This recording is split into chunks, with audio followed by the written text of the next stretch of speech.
বন্যা দুর্গতদের চিকিৎসার্থে কমলগঞ্জ উপজেলার শমশেরনগর হাসপাতালের পক্ষ থেকে এ পর্যন্ত প্রায় ১ ডজন মেডিকেল ক্যাম্প পরিচালনা করা হয়েছে।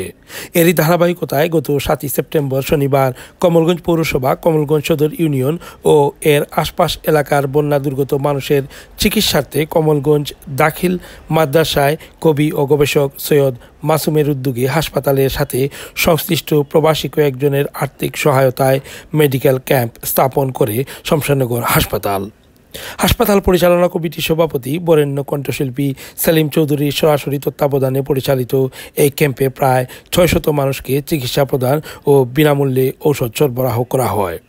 সকাল ১০টায় ক্যাম্পের আনুষ্ঠানিক উদ্বোধন করেন কমলগঞ্জ উপজেলা নির্বাহী অফিসার জয়নাল আবেদিন।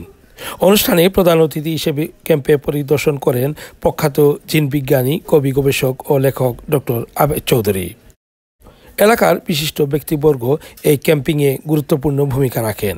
উপজেলা প্রশাসনের কর্মকর্তাবৃন্দ, রাজনীতিবিদ, সুশীল শ্রেণী, সাংবাদিক আর সাধারণ মানুষের উপচে পড়া ভিড়ে ক্যাম্প চলাকালীন সময়ে কমলগঞ্জ দাখিল মাদ্রাসায় উৎসবমুখর পরিবেশের সৃষ্টি হয়।